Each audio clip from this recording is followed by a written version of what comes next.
Hello, Facebook Live viewers. I'm Julie Grace Bruffke coming to you here live from Capitol Hill here with House Majority Leader Kevin McCarthy. Thanks so much for joining us. Well, thanks for inviting me. I appreciate it. All right, so a lot of critics of Republicans have recently said that lawmakers have not accomplished enough of their agenda, but the House has managed to get a lot done. What do you think has been your top accomplishment so far? Well, you know, I see that and I read about that, about the accomplishments. I took in the metrics of the number of bills that have passed, and I took it back to H.W. Bush, so you're going back more than 30 years.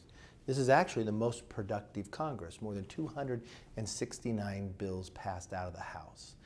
The challenge is over on the Senate side, so when you combine it, it makes it a little challenging. But when you think about how we started. Congressional Review Acts. In the last administration for 8 years, the last 5, the regulation that was imposed on business. Now, when the agencies impose a new regulation, it gets scored, meaning what does it cost a business? If it reaches $100 million, it's called a major ruling. There were 82 major rulings every single year for the last 5 years. The Congressional Review Act that's been on the books but only been signed into law one time actually lets you look at some of that regulation just dating back for the last so many legislative days, and you could repeal it through the House with a simple majority and the Senate a simple majority. In history, only one has ever been done. We did 14 of them signed into law. Now, we passed 15 in the House, so we passed more. But yeah, we had the ability to go through.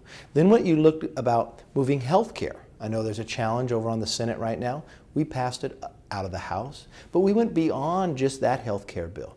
We did med-mal reform, selling insurance to numbers where that people can group together.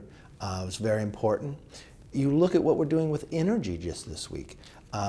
Combating human trafficking, more than 16 bills of that. So the list goes on and on and on. When you look at TANF reform, been able to do. So we're banking a lot of accomplishments. We just got to get the Senate working, and we'll be able to achieve something that no one's ever been able to believe. Now on healthcare, you guys hit a few road bumps along the way on passing that. What advice do you have for Mitch McConnell in trying to get the conference together to pass something? Now, I've watched what's happening in the Senate, and some of it looks similar to us, except what happened last night. You know, the Senate is unique, whereas they can meet every day in the Committee of the Whole because they're lunches. We are more diverse. We're up for election every 2 years. They have 1/3. They're up every 6 years, so 1/3 in essence up every 2 years. We were able to look at something, and when you look at where Obamacare is at, everybody on both sides, I will tell you, it's collapsing. I mean, 19 of the 23 co-ops, that last one collapsed while we're doing healthcare. The number of people who've pulled out of the exchanges, where now you have more than 40% of all the counties in America with only one option. You have a number of counties that have no option going next year. You cannot do nothing.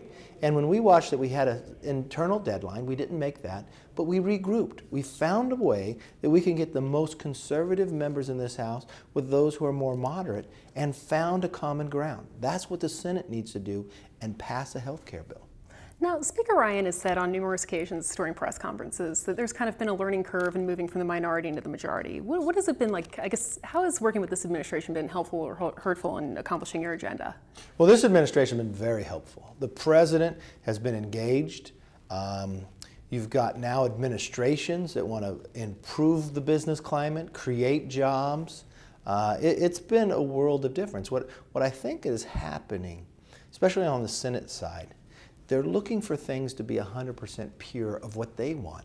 And that's just within the Republican world. I mean, yeah, there's people have difference of opinion in the party, but you got to find the common ground. I mean, Ronald Reagan always said, you know, if I'm getting 80% of what I want, take that, and I'll come back the next day to work for what I didn't get.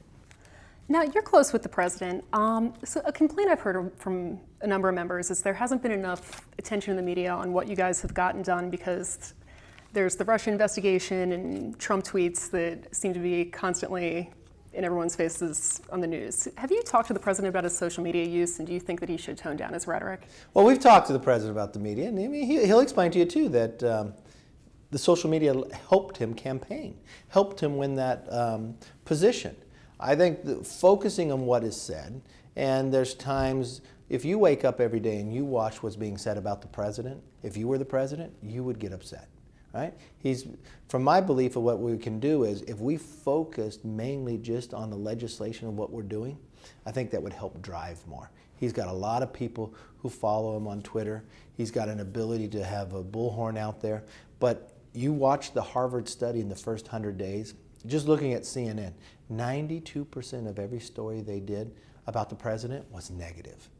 So, I mean, it is frustrating that they're not giving him an opportunity to be able to govern. Most every other president at least had 9 months of a honeymoon. They took away his honeymoon before the day he was sworn in. Now, the different factions of the conference, bringing those together obviously hasn't been easy on things like the budget, healthcare. Do you think it would be easier if there weren't groups like the Freedom Caucus, kind of, that people often say Well, you know what's interesting? I'm a more conservative member than most within the conference, but I never joined a group. I never joined a fraternity or anything. I've always felt that, especially when you're in the House and I'm in the Republican conference, that's the group I belong to. The more that you put other groups out, individualize, teamwork works better. We're stronger.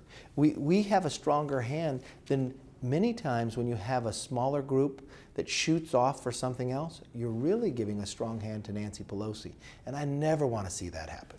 Now, with healthcare, since it's stalled in the Senate, we don't know what's going to happen with it. What's your level of concern that that's going to kind of derail everything with tax reform that you guys are working on? Well, it would really derail because we first started with regulatory.